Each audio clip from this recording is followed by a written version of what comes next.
We do a lot of electronic outreach to our customers in ways that is hopefully relevant to them, whether it's webinars or direct mail or the other ways that we would touch base with our customers. And then we also have Voice of the Customer program, which is essentially a net promoter score system. So we reach out to thousands of customers every year, get their feedback on how we're doing. The ones that are very happy with us, we just continue servicing the heck out of them. And then we have a pretty robust program so that if we're getting bad grades from a customer, we have a whole system where we'll get in touch with the customer, find out what's the root of the problem, why are they ticked off, and then work to fix that problem so that they can be happy again.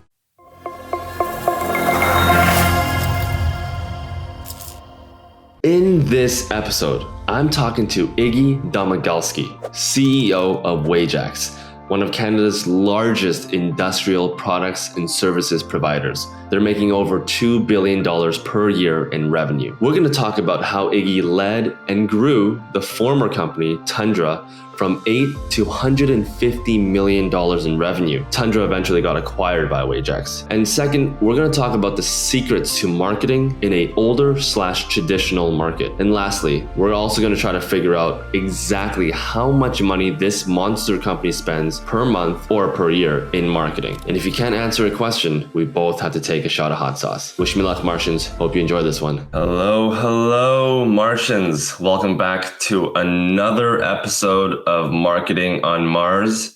Today, we got a type of company that we don't usually bring onto the show. The company's called Wajax, and we have the CEO, Iggy Domagalski, here today with us.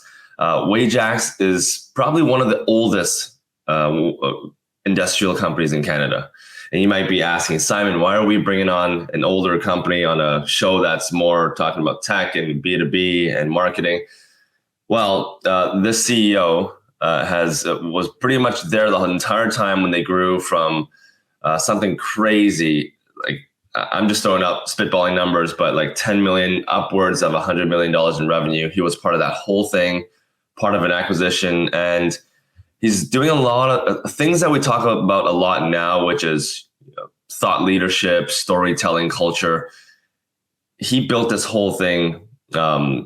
He was part of all of this during the time with Wajax and the previous company, Tundra. And when we had a conversation, we just talked about so many cool things. So we just had to have him on. Iggy, thank you so much for joining the show. Hello, Simon. Thanks for having me on. Appreciate you having me. Yeah. So I'm not going to do the intro for you because your background is just it's incredible, and the things that you've done with Wajax it's so cool. So I'll let you do your own intro, however way you want to do it, and I'll probably chime in with some questions afterwards. Yeah, sure. That sounds great. And again, thanks for having me on the show here. I'm always happy to share the Wajax story and the Tundra story. So why don't I go back, I guess, quite a ways. I grew up in Winnipeg. So I was a prairie guy pretty much my whole life. And today I live in Calgary, and I'm in my home office today in Calgary. And for about the last 15 years, I was involved with a company called Tundra Process Solutions, Calgary-based company, industrial company. So we would sell and service all the bits that go into all the facilities that basically keep this country running. So we would sell things like valves and motors, and typically not the sexiest business, but a very required business in this country and in any country, and one that I really loved growing. When I first got involved, I was our chief operating officer, did that for a bunch of years, and then I was our CEO for the last 6 years at Tundra. And as you mentioned in the intro, we just had a really fun time growing that company. I got involved in 2006. The company was $8 million in revenue, and we peaked at around $200 million in revenue. So it was a really wonderful growth story, and like the market didn't grow that much. So I think we did some pretty cool things during that time, and a lot of them were really around marketing and people. And I've always had this belief that if you create a culture where people really, they like coming to work and that they believe they're a part of something, that they'll become their best selves. And I think as an employer, you have the ability to send people home happy and fulfilled and excited, and maybe they'll want to tell their family about what they did at work. And you also have the power to do the opposite, right? Like you have the power to send people home pissed off, and then if they're mad when they get home, they kind of take it out on their family. They make their communities and their group of friends a little bit worse off. And if they go home happy and fulfilled, they make their communities and their groups of friends and family a little bit better off. And that's what really we had hoped to do. And so we tried to build that kind of culture, and then we tried to use marketing and storytelling to get that word out there, to get it out into the market. I mean, we weren't that big of a company, and we were in a fairly niche industry, but I think over the years we really started to punch really a lot above our weight class. And we would hear from outside people who were in marketing, basically telling us that that we market like a much bigger company, and it really created a lot of demand for people who wanted to work at Tundra, which was nice. So we had access to your number one resource is your people, and we had access to just the best people, and generally we were able to retain those people once we got them on board. So we had a really fun time growing that company.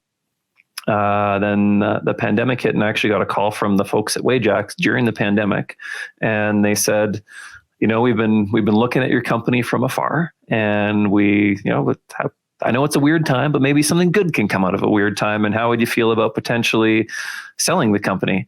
And so I chatted with our majority shareholder and our chairman, and we kind of thought that it might be the right time. And what we were really, really concerned about was the welfare of our people. And we wanted, if we were going to pass the reins to somebody else, we wanted to make sure that our people would be taken care of. And based on what Wajax had done with other acquisitions, we thought that definitely would be the case. So we came to the terms of a deal pretty quick, then went into the due diligence process, which took about 6 months, and then the deal was done. And so Tundra was now officially a wholly owned subsidiary of Wajax. So at that time, Tundra was about 20 years old. And Wajax was quite a bit of a bigger company, 3,000 people across Canada, with 117 branches, doing a little under $2 billion in revenue, and one of Canada's longest standing industrial companies. So it was founded in 1858, which actually makes Wajax 9 years older than Canada is officially, which is a pretty cool story. And we became part of this family, and I became part of this family. And the previous CEO, a gentleman by the name of Mark Foote, who did an exceptional job at Wajax over the past decade, asked if I would be interested in putting my name on the list of people to be considered for his role when he was leaving, which I was honored to do. And then we went through a very, very deep and extensive process to determine, if just to determine all the different candidates' capabilities and their willingness and readiness to take over the job. And in the end, I was offered the position. So here I am. So now I'm running this company called Wajax, one of Canada's oldest companies, a really neat company that does a lot of things coast to coast.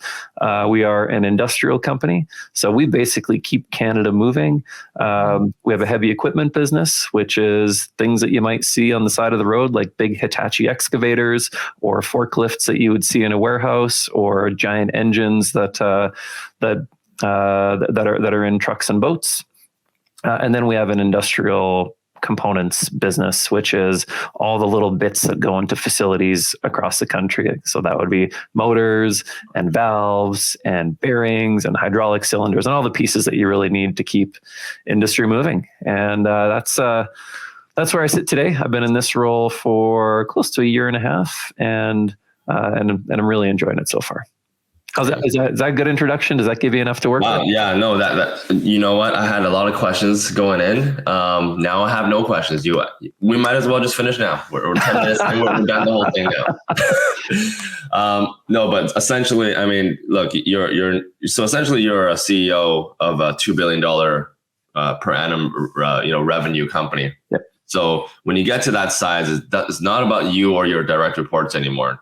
Now you got a whole team. From my understanding, there's about 1,000 employees or something. We've got 3,000 coast to coast in Canada. 3,000 coast to coast. Now it's like you got people that thousands of people that rely on you and your decisions. Now it's about the people when you get to that stage, right? So I love what you said in the beginning. Obviously, we talk about our customers all the time. We got to keep our customers happy. Customers are our biggest, our biggest marketing channel. But then your own people are also very important. Taking care of your own people is equally as important as taking care of your customers. So I'm sure we'll dive into all of that in a little bit. But first, we have a tradition on the show where we start off the show with a shot of hot sauce. I told you this a few weeks ago. I don't have no idea what you brought on the show, but let's see for the first time the biggest unveil. What do you have? Okay, well, it's actually my favorite hot sauce, so I probably won't mind taking shots of it, although I've never actually taken shots of it. I usually put it on food like most people would, but it's the Cholula brand of hot sauce. Oh yes, Cholula's. Okay. Yeah, so this is my favorite. I love it. And okay. So I put it on pretty much everything. Cool. I got the same as usual. I was in Korea for a few months. So this is the brand of hot sauce that I'm using. It's spicy, but it doesn't kill me like the previous hot sauce I took from episode 10 until 25. I did Carolina Reaper, and that was bad. But okay, so I got a spoon. I don't know. Do you got a shot glass or a spoon? I'm just going right from the bottle. Okay, folks, straight from the bottle. Well, mostly just because I don't have a spoon. Okay. All right. Okay, so are we doing this? Yeah, so we'll do this, and then the kicker is I'm going to be asking you some questions, probably a lot of questions that maybe you can't share publicly, and we just want to know how you grew the company and how you run the company today from a marketing standpoint. And anytime you cannot answer a question, this light behind me will go off, and we'll take another. And we'll do a shot of hot sauce. Okay, let's do it. Cheers. Okay, cheers.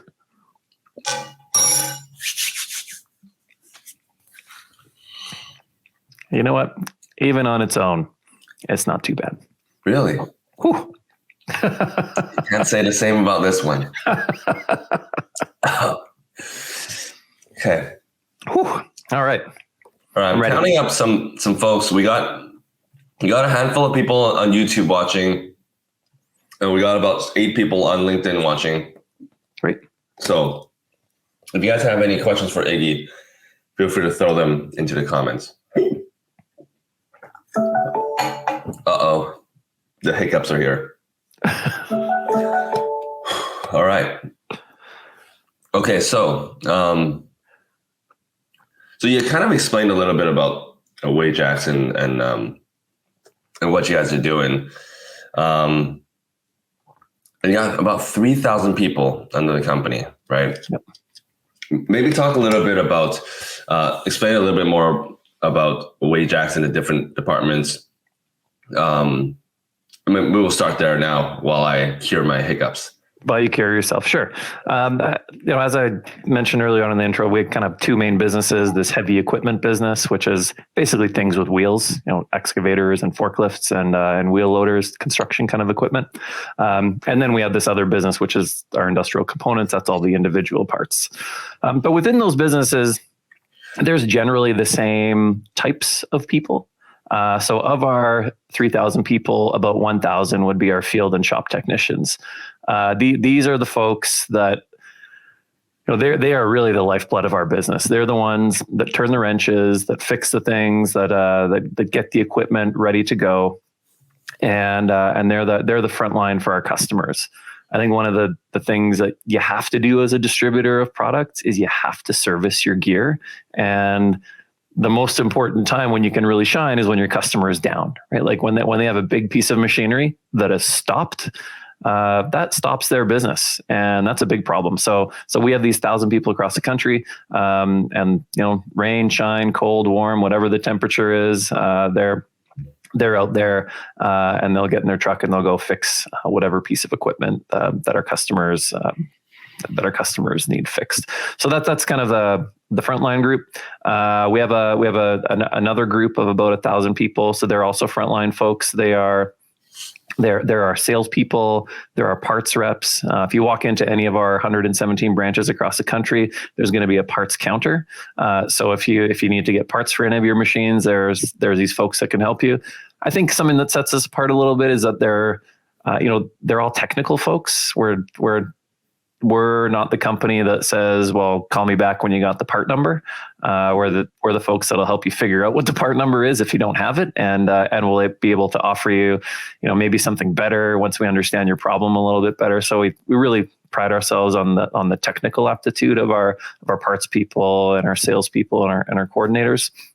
And then the other 1,000 people are all of the branch support. So the administrators, the managers, anyone in our kind of finance and admin and HR and marketing groups. So that's how we split it up. But we would have all the traditional functions that pretty much any company would have, from marketing, operations, HR, finance, accounting, admin, IT. And then we're also a publicly traded company on the Toronto Stock Exchange. So you can really find out a lot about us. Like if you wanted to know like our revenues to the dollar, or you wanted to know our strategy, or really the details of our business, you can just go to wajax.com, go on the investor relations site. You can find out like everything about our company, and you can invest in the company too. You can just buy shares if you want to. So you can also be an owner of the company if that's something that you want to do. Awesome. So essentially, just to summarize, Wajax, you guys are not only selling, but also renting either services or equipments that are used for construction and mining and forest energy and all that, right? You guys deal mostly in equipment. Yeah, absolutely. Yeah, equipment or the parts that would go into any kind of facility or factory in Canada. Yeah. What is it like? Okay, so before, when you're at Tundra, it was like a smaller company, and now you're at a company with 3,000 employees. You've been there for a little over a year now, right? Yep. How does it feel? How does it feel to have to be responsible or have responsibility over such a large number of people? This must be quite new to you, right? Yeah, I mean, I think having responsibility for the employment of the people that work at your company is not something that's particularly new to me. It's just more of them. But I think it's, the pressure around that is the same. But I've always felt pretty good about it. I like being entrepreneurial. I love, being put in the bucket of a job creator, and I feel pretty good about that. And I think something that I'm just particularly proud of our team for, whether it's at Wajax or Tundra, is we continue to push forward on making our company a better place for people to work. Like, we want to continue building a people first culture. And, I think that's something that all of our leaders can feel pretty good about. Because again, if you think of what influences people on their day to day, they have their friends. And how much time do you really spend with your friends in a week? Like, if you spent 10 hours with your friends a week, that'd probably be a lot. If you're a religious person, you would probably go to church 1 or 2 hours a week. And, that would have a very profound impact on your values and how you operate. Right. And your family, you see them a few nights a week, but really the biggest group that has an impact on you is your workplace. Like, you're there for 40 hours a week. That's more than anyone else has you. So that's, I think, where some of the big responsibility and stress might come in, is you have this ability to impact people in a really, really positive way, or maybe a really negative way. And we're constantly trying to make that impact better and better and better, because, we have 3,000 people in our company. And when they go home, their day at work will affect how they hang out with their family and their friends. So we have a much bigger impact than just those 3,000 people. It's into the communities and families of those 3,000 people. And that's something that we're particularly proud of. Another interesting comment I heard from my predecessor, his name was Mark. He said, the bigger company that you get into, the easier it is to run. And that didn't really occur to me until I got here. And so I'll just give you some examples. When you're working in a small company, let's say 5 employees, something like that, if you're the president of that company, you do everything, right? You're the chief janitor, you're the head of HR, you're the head of finance, right? Like you're the head of sales, you're the head of customer service, you're the head of legal and tax, right? You do everything. And so you have to know some things about all those things. And as you get to more medium-sized company, let's say 100, 200 employees, you get pulled out of some of those things, but you still, if there's a big HR issue, you're in there. If there's a big legal issue, you're in there. Like, even though you're not a lawyer, right? But you're in there. If there's a big tax issue, you're in there, and you have to, as best as you can, educate yourself on that topic and try to make good decisions. But when you get to a bigger company, there are really experts in those fields. And I'll just give you an example. At Wajax, we have a director of taxation. She's awesome, and she knows everything there is to know about tax. So whereas in my previous life, at Tundra, when there was a big tax thing, I'd have to get involved. Now I don't, and I don't have to pretend that I know that much about tax, because I don't. And so there's just more. The bigger company you get in, the more experts there are that you can really rely on, so that as a leader or a CEO of that company, you can really spend more time doing the things that you're supposed to be doing, which is, setting the strategy for the company and thinking about the culture and thinking about what risks are coming around the corner. So I think that's what he meant by, it gets easier when you get to a bigger company. And if you got to even bigger company, if you're running like a bank or something, like there's so many experts in those banks that even more you can get pulled out of those things that you don't know too much about and really focus on the high level things that you should be doing. So when you think about, okay, I want to dive into this one area of leadership. You said one of your biggest roles right now, because your company is so large, is leadership and providing leadership to people. When you think about leadership, I mean, there are 3,000 people in your company. You can't provide leadership advice to all 3,000.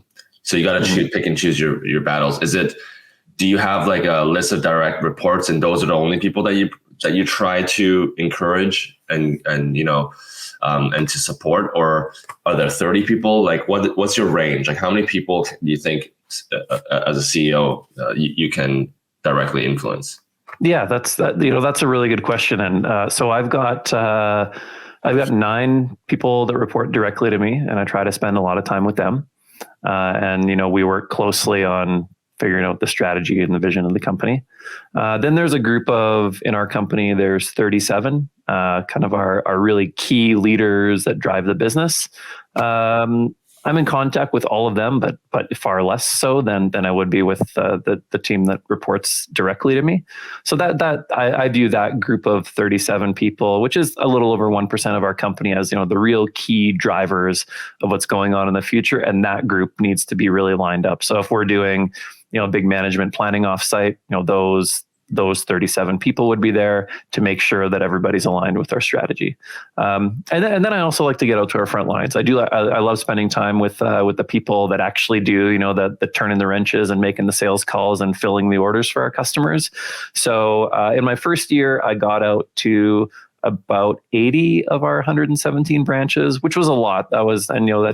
They're kind of in all corners of the country, so it took a lot of time to do that. But going forward, I think if I'm getting out to about 30 of our branches every year, which would get me to all of them every 4 years, that's about the right kind of pace that I'd like to get out. And when I get to the branches, I have a chance to shake everyone's hand and meet every person that works there. Then we'll usually do, kind of get some coffee and donuts together, and I'll do a Q&A for an hour on whatever people want to talk about. And I'll talk about the future of the company and where we're going. So that's how I would kind of think about communicating with that group. But really, it's that group of 37 that we try to spend a lot of our time with, and invest in their leadership skills, and invest in developing them and make sure that they're aligned with everything that we're trying to get done as a company. Awesome. Well, maybe we'll dive back into that in a little bit. We also got to talk about marketing. It is the marketing podcast. So it is a marketing podcast after all. Yeah. So we'll jump into marketing, and we'll talk about marketing and what you guys do there. But first, I think there are a handful of people that just joined in, and maybe they're just catching up. Can you give us like a high level where Wajax is as a company, in terms of revenue, market cap, or total number of company total number of industries that you serve or clients, or just like kind of high level summary of all the funds? I'd be happy to do that. So yeah, I guess just some numbers that we would talk about sometimes. We're 3,000 employees, coast to coast, about 117 branches for those folks. We're in pretty much every community in the country, from Vancouver Island to the tip of Newfoundland. And those 3,000 people generate just under $2 billion in revenue for us. We are publicly traded on the Toronto Stock Exchange, so our market cap is about $500 million. And we serve, there's not too many industries we don't serve. So we serve a lot of the resource-based industries, manufacturing, commercial, industrial, infrastructure, construction, any kind of heavy industries. Those are the ones that we would serve. We have over 30,000 customers. So if you like most big businesses that need any kind of equipment in any way would probably be a customer of ours. Wow. Okay. And then and marketing, you guys do you guys still do a lot of marketing nowadays. What are the main, as a company that's already making $2 billion, you're probably not too focused on acquiring new customers anymore. You guys have a really large market share in the industry already, right? Or is it still a focus to grow within Canada? Yeah, well, Canada is our only market. We're a Canadian company. We've been here for 165 years, and 100% of our employees are in Canada. And so this is where we play, and we think there's a lot of opportunity to still grow in this country. The way that we think about that growth is more is just doing more with our existing customers. As mentioned, like there's not too many customers that we don't do business with, but we have about 20 different kind of businesses that and most of our customers, we might do business only in one or two of those. So how do we take a customer that we only do a little bit with and introduce them to more of our portfolio? Like if somebody's already buying forklifts from us, maybe they could be buying bearings and hydraulic cylinders, or if they need excavators, maybe they can be buying those from us too. So we think our biggest opportunity is it's just called wallet share, but that's, we think getting more of the wallet share from our customers is probably our biggest opportunity in terms of, cross-selling between our divisions. Mm-hmm. But when we think about marketing, we definitely invest in that heavily, and it's got a few different a few different areas that when we think about it, we've got a lot of salespeople out there. Between our inside and outside salespeople, like frontline people, we've got about 1,000 of them, and about half of those would be outside salespeople that go out and see customers and take them for lunch and show them brochures and do all those things. So that's really our primary marketing channel. It's B2B, person to person, and so that would be for sure the majority of our spend, because it's 500 salaries. And then to support those people, we do a lot of trade shows and events that that bring our customers to us, or we go to where a bunch of our customers might be hanging out at a certain trade show or association. And then we do have just the whole actual kind of roll it up into the online marketing function, whether that's a website. We have a fairly extensive social media program. Some of that is paid, some of that is not paid. And then we just do a lot of electronic outreach to our customers in ways that is hopefully relevant to them, whether it's webinars or direct mail or all the other ways that we would touch base with our customers. And then we also have a voice of the customer program, which is essentially a net promoter score system. So we reach out to thousands of customers every year, get their feedback on how we're doing. The ones that are very happy with us, we just continue servicing the heck out of them. And then we have a pretty robust program so that if we're getting bad grades from a customer, we have a whole system where we'll get in touch with the customer, find out what's the root of the problem, why are they ticked off, and then work to fix that problem so that they can be happy again. So that's how we think about marketing, kind of on a tactical basis. Hope that answers some of the question. So how much, give us a sense of how much are you guys spending on marketing, as a $2 billion company, mostly B2B, where you have a large sales team. Does marketing, I'm just curious, like what would the budget be for marketing? It's a tricky question to answer because it depends on how you measure it, right? Like if you're just measuring how much we spend on, like websites, brochures, social media, that's one number, which is a way smaller number. But if you say like how much money do we spend on customer acquisition, which that would include salaries and salespeople and even their like mileage and them driving and their gas would be like quite a significant number. So it's hard to give a specific number, because let's do both. Let's start off just with the traditional marketing, which is just a website, social media, brochure creation. Maybe you can dump in events in there because that's probably a marketing spend as well. Like, yeah, what would that look like? And then if you dumped in all the sales and the acquisition costs, like what is budgeted there? I see what you're doing here, Simon. I see us on a path to a shot of hot sauce here. It worked. All right. All right. I'll give you like a little bit of an answer because, to be honest, I don't know the exact number, but I will do a shot of hot sauce with you. Okay. Let's do that. Yeah, let's do the answer first, and then we'll do the. Yeah, it would be under 1%, right? If we're just talking about the actual marketing spend, and then it would be like way more than that if once you lump salaries in, right? Like if you take 500 salaries plus all the benefits and car expenses and all, it's a decent amount. So, but again, I don't know the exact percentages, so I don't want to give you a fake number. So 1% will be a roughly 20 million. Does that sound, give or take? Yeah. And our actual marketing dollars would be way less than that. That we would actually spend on paid social media and trade shows. It would be quite a bit less than that. Right. Okay. Let's do it. What's the average number of shots in your podcast? 4. No, 3. 3 is average. We're at 2. So okay, well we're doing pretty good then. Also, at some point, I'm just not going to ask. I'm going to, just to save my own stomach, I will try my best not to ask tough questions. But the audience members can. I think we still have a decent amount of people on LinkedIn and YouTube. I think we still have 10 people. So if you guys have any questions, throw them into the chats. Just please be nice to Iggy and I. We're on shot number 2 already. Okay, so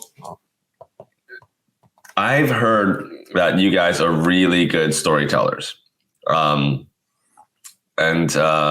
you talked earlier, you guys punch above your weight class. You guys are doing things probably not a lot of industrial companies are doing. You guys are very forward thinking.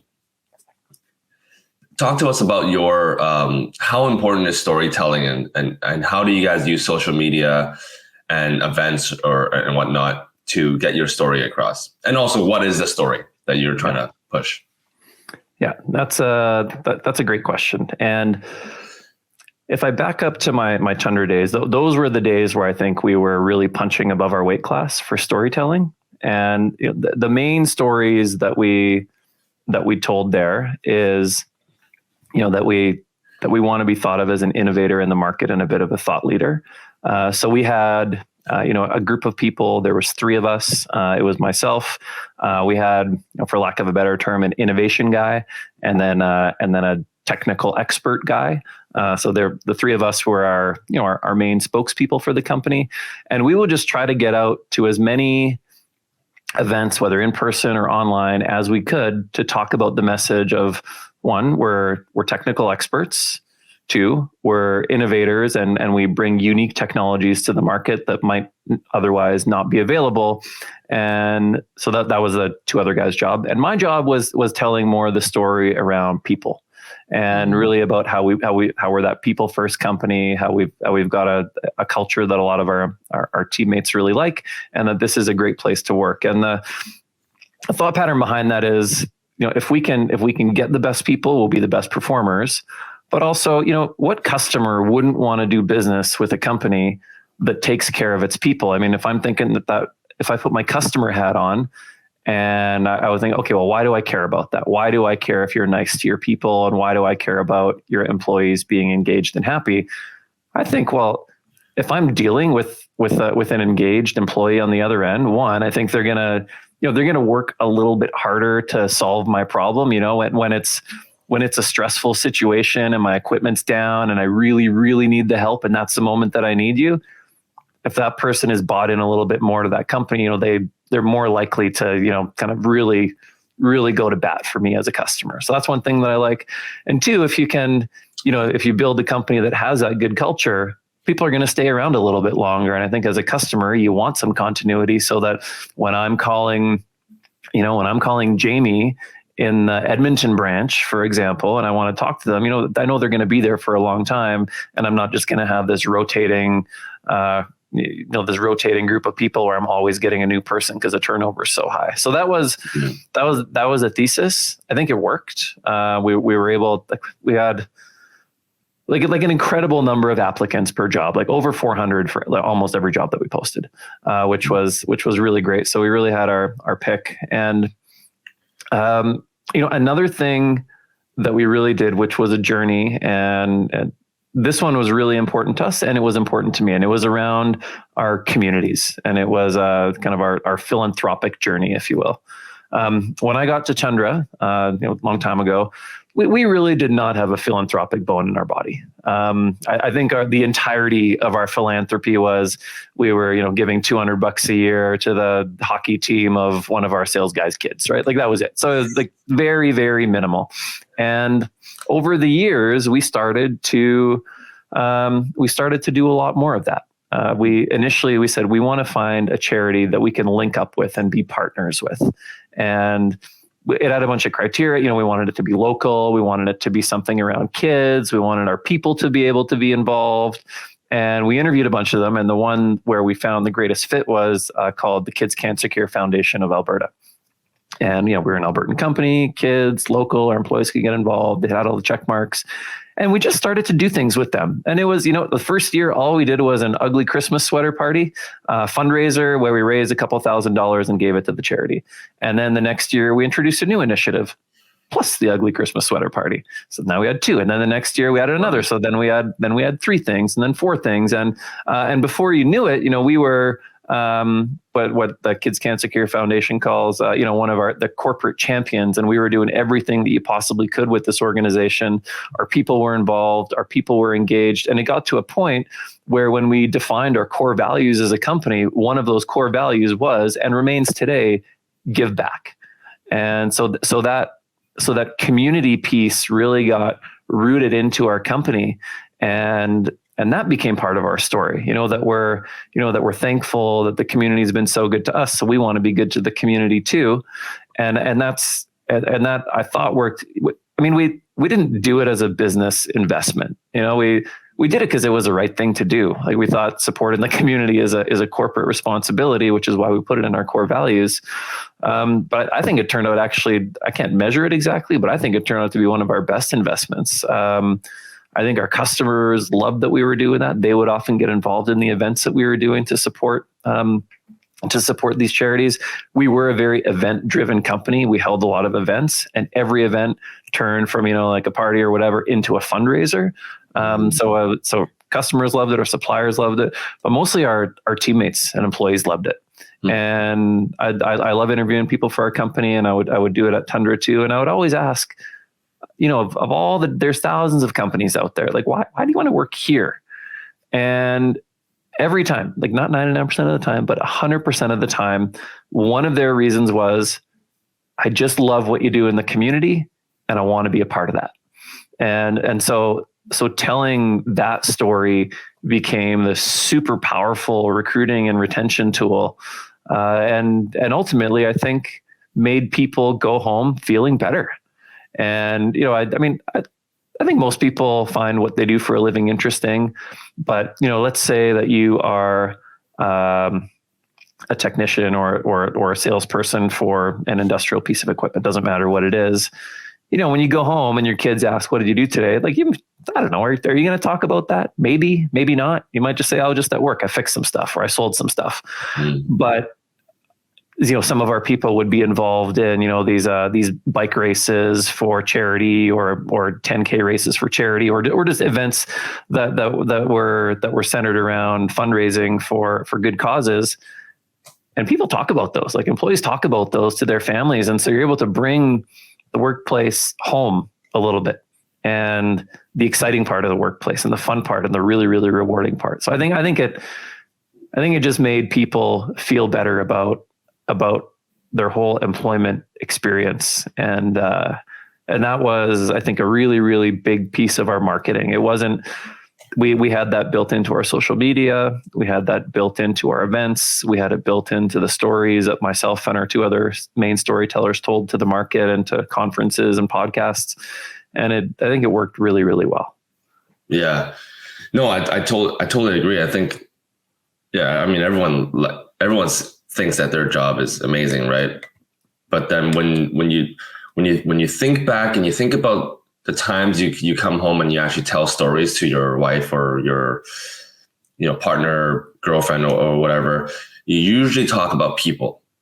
Yep. It's not, "Oh, I did this amazing algorithm," or like, "I built this amazing spreadsheet, 1,000 columns or rows." You don't really talk about that. You talk about, it's always about people. Yep. There was either a bad experience at work, or a bad experience with a customer, or it was a good experience, or you went to volunteer and you connected with these children and they had amazing stories. You talk about stories of other people. It's always about people, and I love that was a focus. And it goes to show, when you as the leader of the company are doing good for the world, just for the sake of doing good, and you want to give back to people underneath you will rally and think that way too. Like, you're really setting the stage on how to think for the rest of your company. So now, whenever they reach out to another customer, when a customer says, "Hey, can you give me an answer?"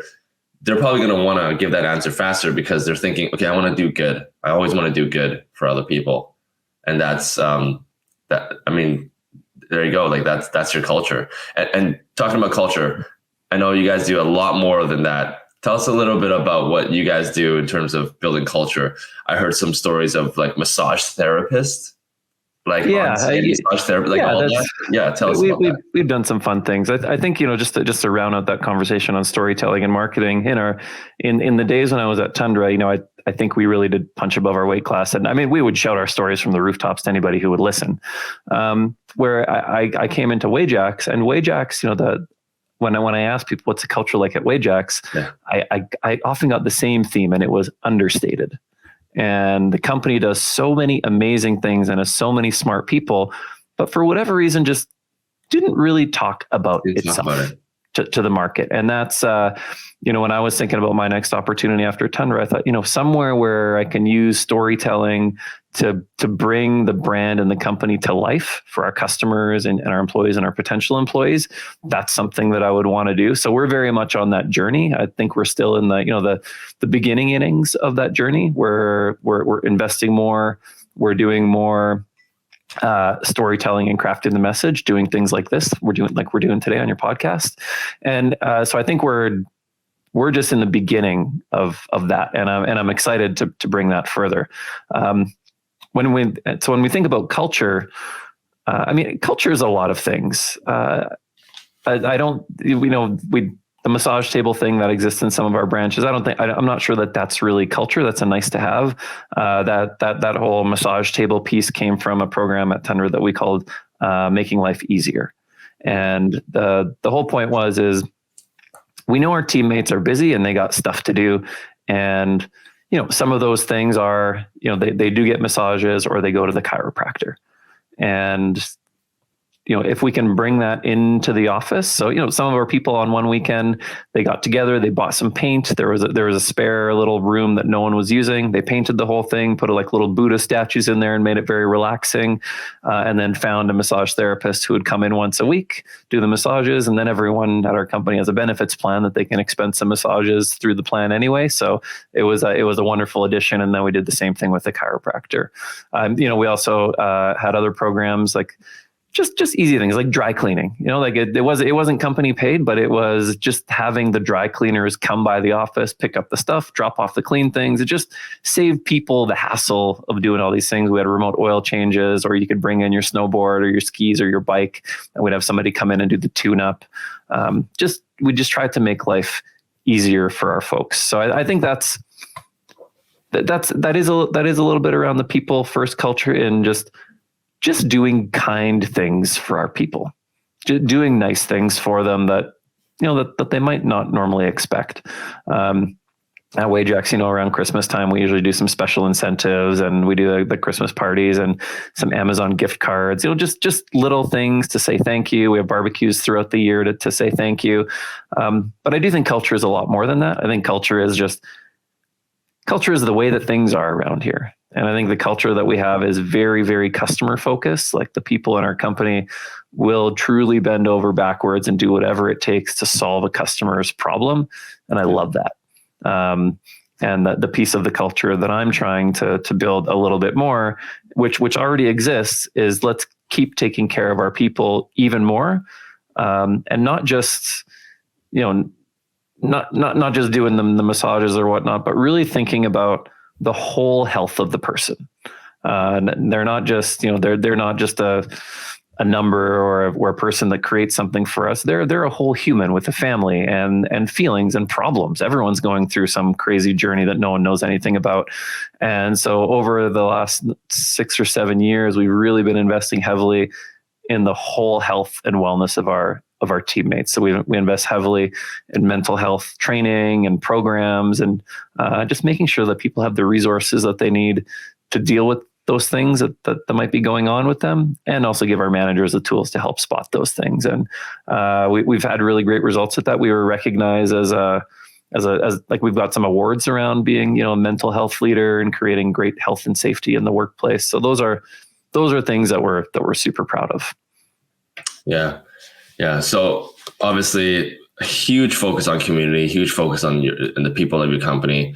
And that's, I'm looking at some of your social media stuff. It's also, largely focused around people. You also, you also do some customer stuff in terms of, I don't know if you're highlighting customers or talk to us a little bit about that. Like, I think you mentioned it a little bit in the beginning. Does it come in the form of testimonials, or how are you guys highlighting your customers? Because you have like over 10,000, right? Yeah, we've got actually over 30,000 customers. 30,000. So lots, and some are massive customers. They buy all of our things, and we've been doing business with them forever. And some just buy a little bit from us here and there.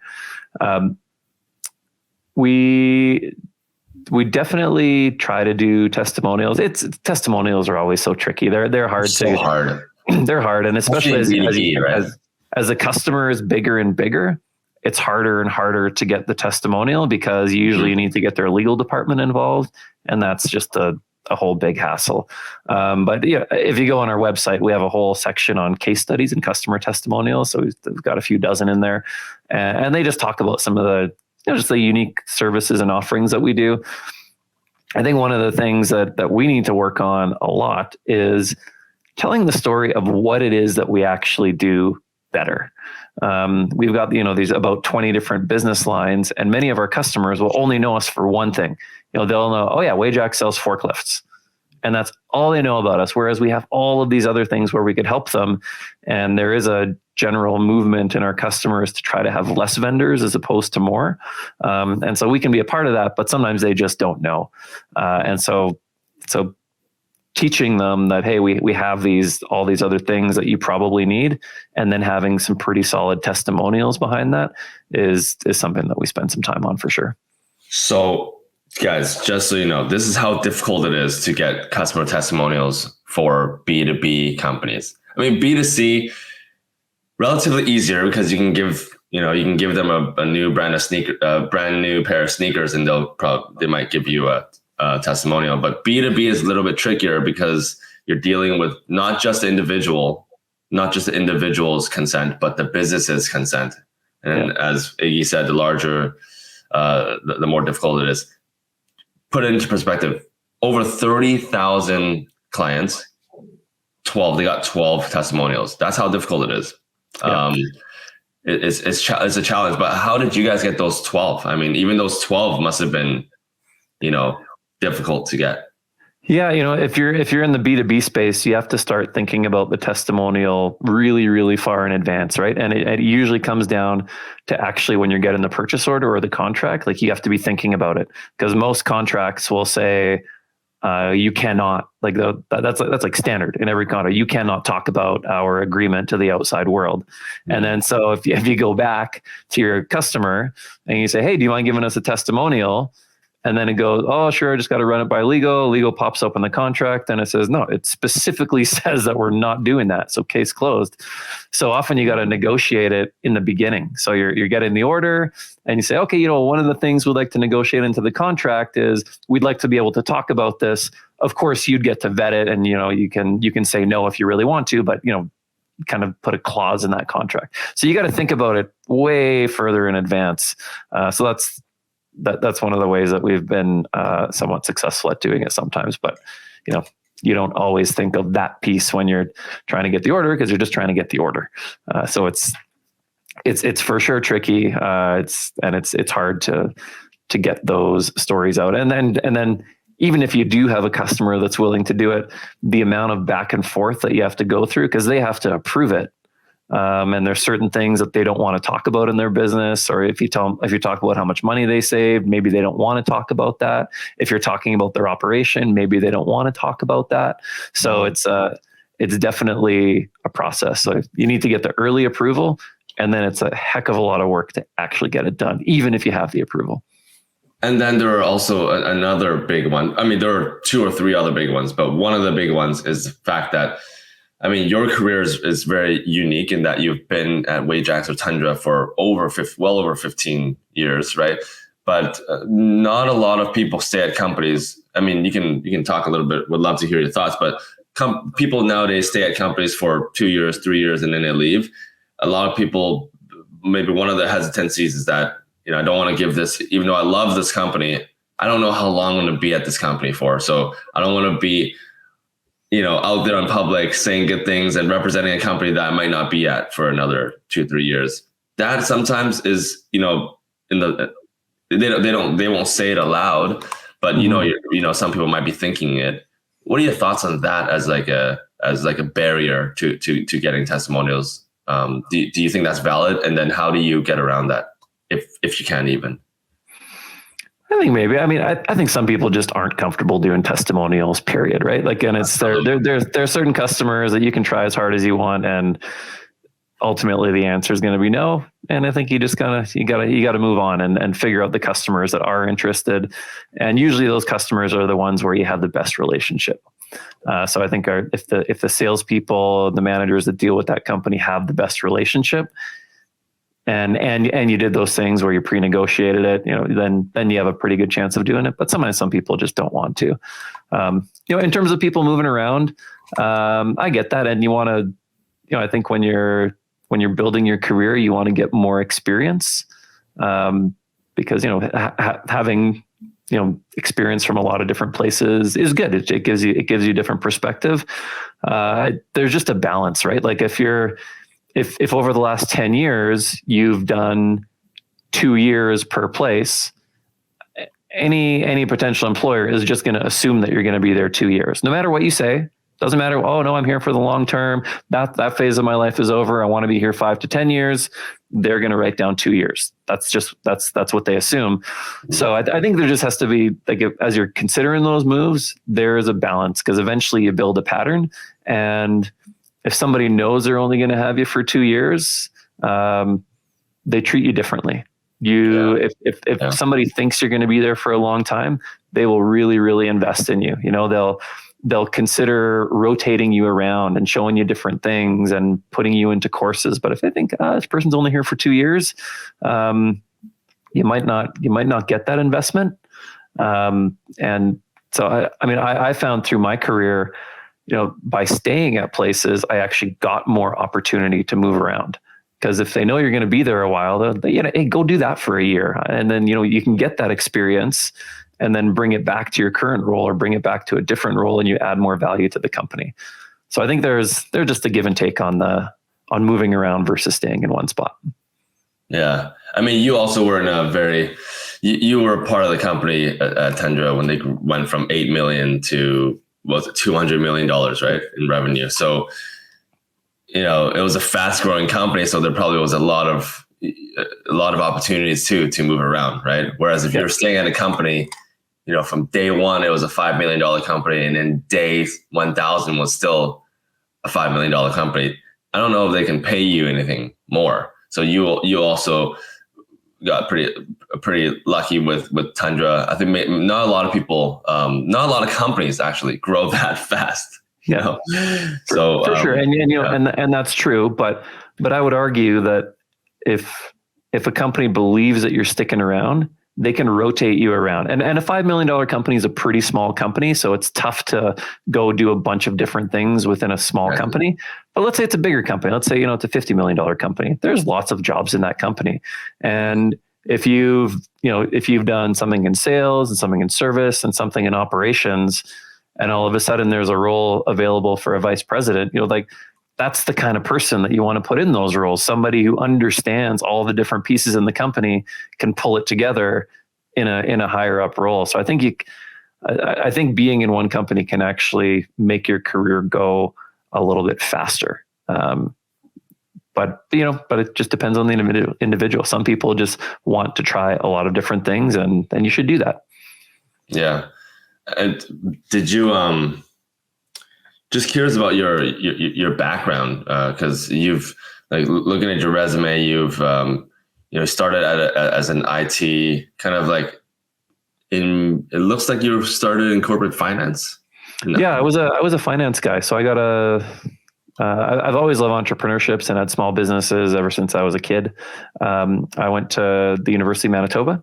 That's growing up in Winnipeg. That was the school that you went to, and so that was kind of the only option for me. But it was a wonderful school and loved it.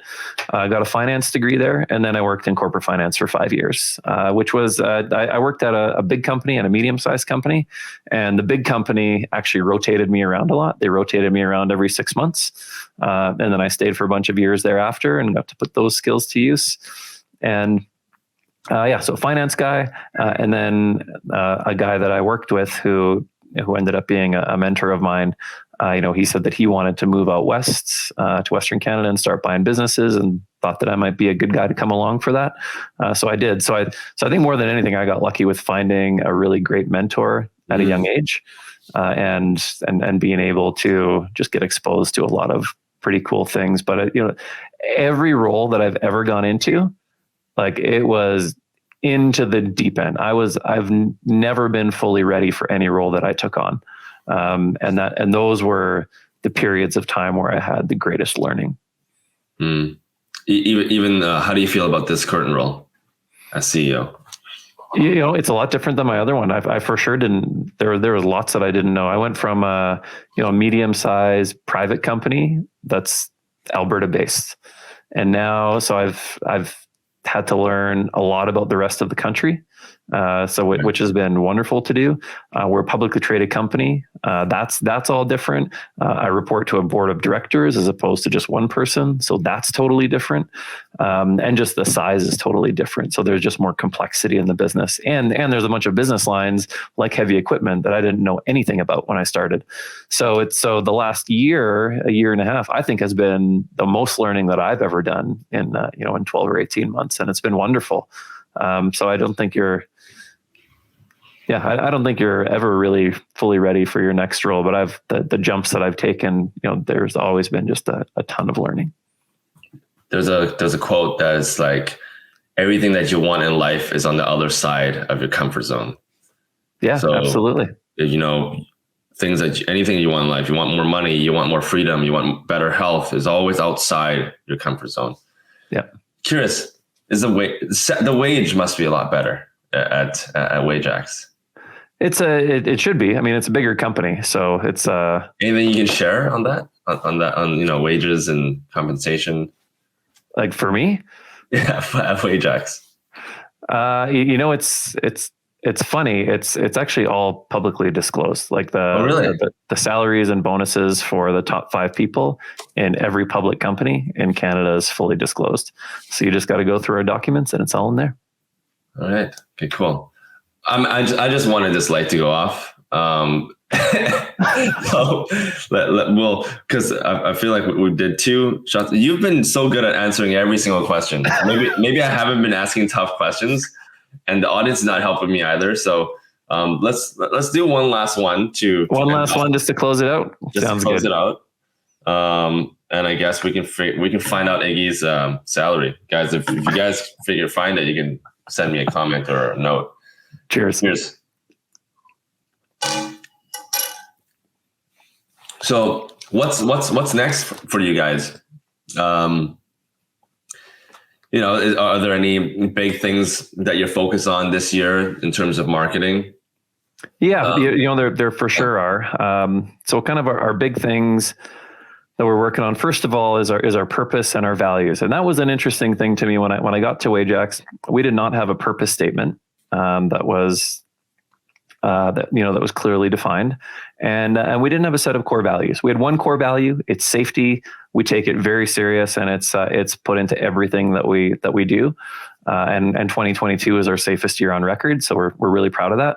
But we didn't really have the purpose and values, and I think that's kind of the cornerstone of here's what you start with, and then you build from there. So we're in the process of pulling all that together, getting feedback from our business. We just had these listening sessions where we talked to 1,000 people in our business to get their feedback on this first draft that we have. So launching that both internally and externally is something that we'll be kind of using our marketing function to do. We're setting a new 5-year strategic plan that we're working on. So that's a big thing that we're doing. But in terms of our what we're doing in the business, we have this opportunity with one of our manufacturers, Hitachi. They're our biggest manufacturer. There's been a bunch of changes with them, and so there's this massive growth opportunity for us that we're planning and executing on. So that's a big thing. And then we're in acquisition mode as well. We've been doing a couple acquisitions a year for the last few years, and we plan to continue that. They're more like tuck-in acquisitions that fit into our industrial products business. So we've got a bunch on the go, and we've closed a few, and we're looking forward to closing more. So those are some of the big moves that we're making in our company here over the next year, and we'll continue to grow on those in years to come too. And if anyone wanted to learn more, let's say I'm a company that's interested in this acquisition period that you guys are in, what are the key metrics that you guys are looking at in terms of size or industry, in case there are people listening? Yeah. So if you go on our website, wajax.com, there's an industrial product section, and it lists all the areas that we focus on, which would be areas like bearings, hydraulic cylinders, power transmission, instrumentation, valves, motors, etc. And so those are the spaces that we're interested in. We're interested in spaces that we already understand. We're interested in Canadian-only companies because that's where we play. And then size is, we don't want anything too small because it doesn't really move the needle. So, kind of anything over $5 or $10 million in revenue is something that we'd be interested in. And we're interested in much larger as well. But these tuck-ins are a good way for us to grow. That's the risk is pretty low when you're doing these small to mid-size ones, which we kind of like as well. Yeah. Okay. Awesome. Well, I think that does it. Thank you for being a good sport. We did a total of 3 shots, so just right on average. Yeah, I think that does it for us. We're a little over an hour. Thank you, Iggy, so much for joining. Thanks, Sam. I really enjoyed it. Thanks for making the time for me. Thanks for inviting me to the show. Yeah, I'll let you know once we have this live, or once we record this and post it up on YouTube. But until next time, thank you so much, Iggy, again for joining, and everyone else that tuned in. And we will see you on the next one. Thanks, Sam. Chat soon. Hey, I hope you enjoyed that episode. And if you want to learn more about marketing, just hit that subscribe button and check out all the other videos we have with CEOs, CMOs, and founders. We post weekly here, so this way you won't miss any future episodes. Also, you can leave me a comment down below on what you think about this episode and also what else I can do or ask to make the show more fun for you. See you later.